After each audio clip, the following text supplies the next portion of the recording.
when nobody shows up. Yeah, That's happened to me. It's so funny because I should feel bad for myself, but I feel so bad for the musicians. The summer thing that nobody showed up. What was that? Good call. Yeah. When I tried to do music 3 days a week. Oh, yeah. In the summer, thinking it's tourist season. This will draw people in. We're a wine bar. We got live music 3 days a week. No, it didn't work. Yeah. It was a good try, though. It was a good try. Were you trying that in June, or when was that? Yeah, it was all summer. I had a plan from like May to October. Oh, wow. And I had music on Mondays. No, I had it 4. Like Mondays, Fridays, and Saturdays. Yeah. Consistently. But I probably did a few things wrong. I booked the same exact musicians every single week in those time slots. Yeah. And then it was every single week. So I feel like once people came to see Yves on a Monday, they were like, okay, I supported she had faith in me that I'm going to draw on a Monday night. And you did. But it's true that Friday and Saturday wasn't any better. But poor Ashley on a Saturday, it was crickets. And I was having private concerts nearly weekly for a while there. Wow. Night. That's the hardest decision to make because I do get attached to the people that are involved in it, and then attached to like music and mimosas, where I was like, it was so good, it was such a good idea. You have your own channel on YouTube. You guys have the Zoo Gallery channel, right? Now she has the musicians on there. Pretty cool. Yeah, and you're doing a live. Are you doing the live thing? They're live feeds now. I finally got enough subscribers I can have live feeds. Right. And do you? How do you feel about that? Like, is there right now? It's just building up. You early on had proposed that to me. Oh, have you considered doing the open mics and putting it live? And I'm like, no, Yves. Then nobody will have a motivation to come to the gallery if they can watch it online. And you had a good point. But then I started offering it, and even the viewers that are, I'm at home, but I'll catch you next time, or catching it later. Like it didn't. If they can make it that day. Yeah, it didn't lower the number of people who physically came out. It did widen the audience of people. Okay. So. And it almost feels like in a small town, you really have only so much traffic you can get, no matter what. You cannot have 2,000 people in that place at once. Online you could, and that's how I market it. It's from our humble little town of Cortez. Like, there are very few places that have the music scene that we do that only have 8,000 people in the town. Right. I think that's what we're doing. All the things we all doing is just we have a community, and we feel that the best thing we can do is work together. I mean, there's just no better way to grow all of us, everything. Although we don't want to grow too much because this is nice as it is, quiet, peaceful. Right. No, it's great to have that philosophy. It is. It's really great. Yeah. We all have it. So I'm very glad we're all in the same area. The future. Do you have plans? Is there something coming that we don't know? We talk about it every time I see you. I'm going to win the lottery. But funny enough, you think about, what if I did have this big chunk of money where I didn't have to work or whatever, and I wouldn't let go of the zoo. Like, it's become just a part of what your life and who you are. Yeah, that's what everything's about for me. Right. But it's like I've incorporated all the fun things that I like to do in my personal life, and now I do it as a business. Wine, art, music, photography, building true. Community. I mean, that's the best. I just hope that this continues to grow, and we see the big nights like you have that kind of give you a little boost in for a week. One good night's probably worth a week of slow nights or whatever, if you get a bunch of people in there partying and getting thirsty and everything. But I think it's been a slow week or slow summer here. For sure. All over the western slope. And I really think that you're doing a lot of things right that could have been more successful had more people been out a little bit more, partying and using some disposable income, because you got some great ideas going, and it's just people can't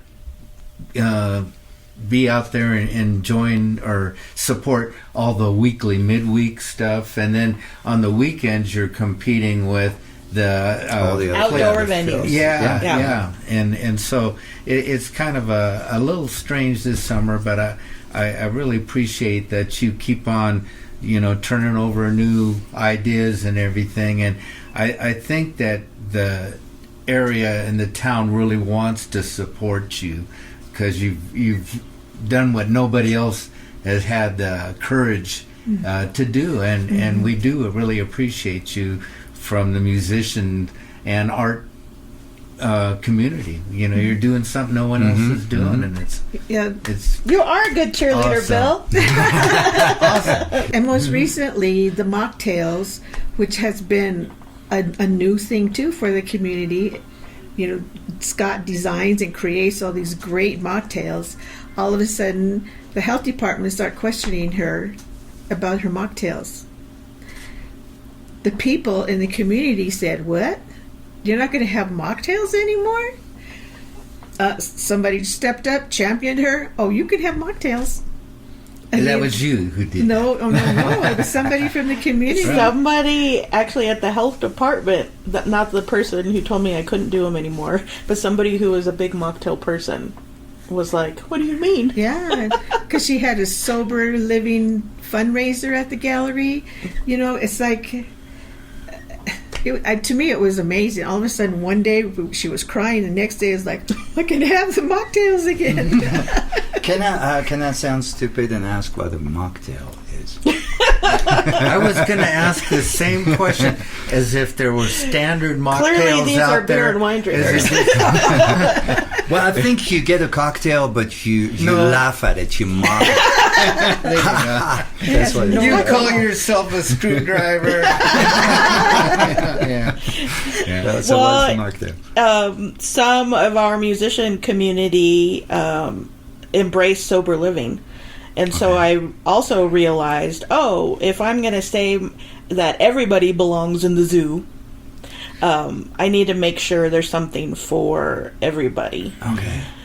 And so we realized once again that nobody else was taking the time to cater to the sober community who doesn't drink. Yeah. So mocktails are a version of cocktails with no alcohol. Gotcha. And so we created a whole page of our menu. We had more mocktails on our menu than we did other stuff. Yeah, right. And so we became known as a place that you could have an NA beer, or you could have some cool frou-frou looking drink that looked just like everybody else's drink. Yeah. And what happened where you supposedly you couldn't do that? There was a law against that? To be very specific, it was ice and garnishes. And our champion, they went to the state level and said, this is what this business is doing for our sober living community. Is there anything we can do to help her keep going? Because honestly, the mocktails probably pay for half my rent every month. That's what such a good thing it is for us. Right. And the state level said you can make changes at the local level, certain changes. And so they actually changed it across the board, but it impacted me that I don't have to have a commercial kitchen in order to serve ice and garnishes. That was the thing. So at first they said you can't do it without a commercial kitchen. Okay. Yeah. Okay. But they realized, Which is what we were hoping that original grant money was going to build for us. But they didn't give us the full amount, so then we had to pivot. Right. Sure. Okay. And you can't serve alcohol cocktails. You can only do wine and beer, correct? Yeah. Early on, it didn't make sense for us to be a bar. Mm-hmm. And so I opted just for the beer and wine license, because I thought, that's just a nice accompaniment to the art and the music and the... Hindsight, would I change that? Probably not. Yeah. Because I like that nobody comes in there to get drunk. Yeah. Like it's all just easy enjoyment. Yeah. I know people come in all the time saying how safe it feels, how inviting it feels. Nice. Single women feel like they can sit at the bar and it doesn't feel like they're at a bar. Yeah, yeah. Cool. And it could be like in Utah where you bring your own little, get a mocktail. Don't tell me this, Bill. Don't tell me that. Mocktail, and here's my... We don't need to know. I didn't hear that. Yeah. Right. Yeah. To piggyback on what you said, though, Bill, I have felt how much the musicians appreciate the space, too. No, absolutely. Like, time and time again, they're there. And then I feel like I can call on any one of you if I have a crazy idea. You can, yeah. And I mean, I'm already booking into February of next year because I've been able to fill it all with local musicians. Nice. So, yeah. Keep calling us, okay? And what I've heard from musicians too is they like the intimacy of people actually listening to them. Oh, absolutely, yeah. Yeah. Yeah, there's so many places we go that we feel like... It's so loud. And people are got to talk over us, and we got to turn up and all that. It's really nice to go where people want to come and listen, you know. Yeah. So maybe we need a little bell up there or something. Hey! Well, and Jodi, you I don't know started about that. the first few shows you had early on was something you called the listening room, purposely to make sure that people realize. And you never had anything really loud until Little Brother, actually, probably. I bet you that was the first. Yeah. No. And they were not that No, loud. we you had louder than that. We had Zarfa there for a New Year's a New Year's Eve night, and they were pretty loud. Oh, those guys are clowns. That was a terrible band. I don't know why you had those guys. We have since discovered that the acoustics there are not ideal for very loud instruments. Yeah. I can't remember that we played there with that band. Oh my gosh, really? And it was in my first year, so it was New Year's Eve, play on your name for that. Yeah. And then that's when I realized there's no point in being open. And since then, I've taken my little vacation every year during that time. Yeah. No, that's true. That's true. Yeah. The cover night was a big success. Awesome. So we took a vote online, and so we'll do a cover night coming up, a Tom Petty cover night. Oh, Tom Petty, okay. And then even before I opened, I was trying to figure out how to champion downtown Cortez. So we've been participating in Play Music on the Porch Day every year since before I opened. In fact, that's how we first met Hagen. Yeah. Was I set him up to play in front of the zoo before we hadn't even opened our doors. He was playing outside. Right. And we've just kept it up. And I've partnered with sponsors who have just kept giving me more money so that I could keep adding musicians. And so this year we're at 11 hours of free music downtown. Wow. So I want to keep those kinds of things going because it doesn't only serve me, it serves... Huh? Is it on a specific day or weekend? It's the last Saturday every August. It's Play Music on the Porch Day, and it's an international thing. So I put Little Cortez on the map by creating year after year one for us. And then it doesn't just benefit me, it's all our downtown businesses. I'm able to plant a musician in front of different businesses for 11 hours on a Saturday.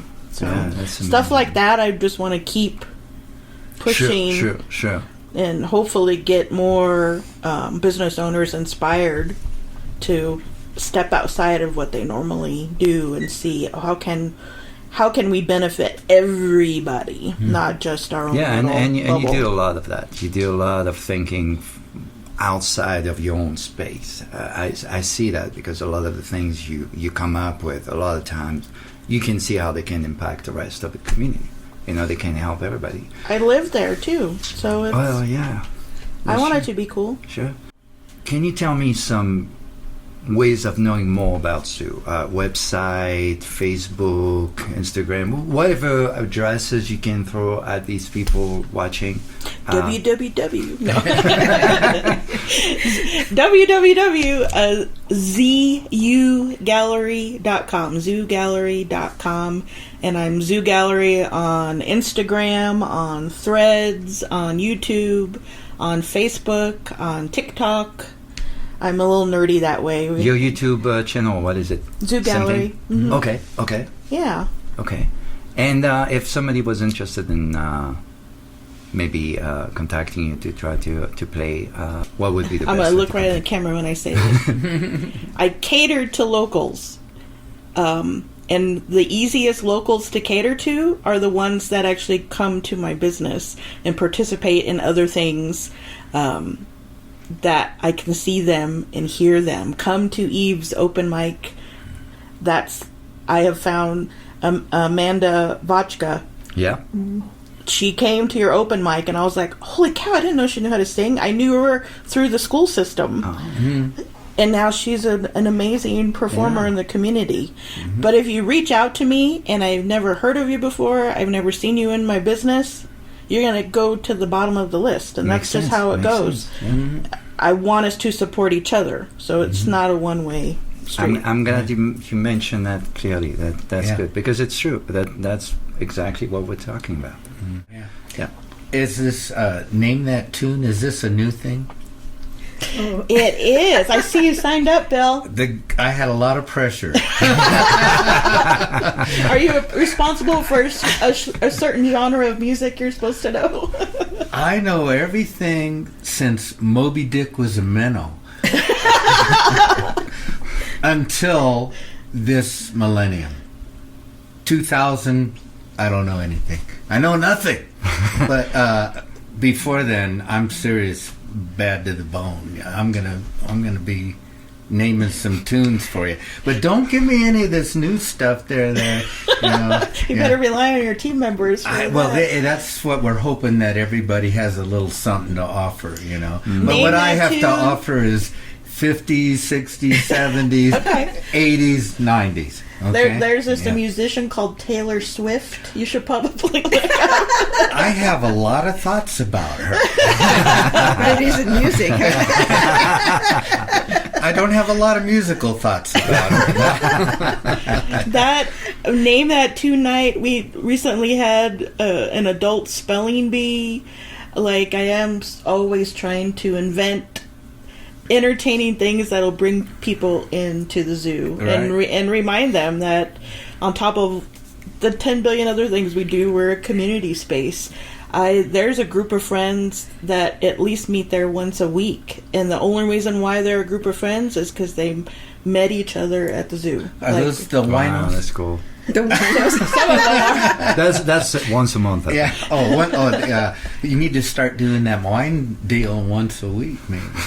Yeah. She's going to have Ballet Folklorico in November to celebrate the Mexican we're adding heritage. some. What is that? Being a Latina business owner, I feel like that's one of those things that I haven't really shown and shown off my culture in that way. Growing up in San Antonio, it was a very colorful place. I bet. And that's parts of what I miss, is having a rich cultural environment.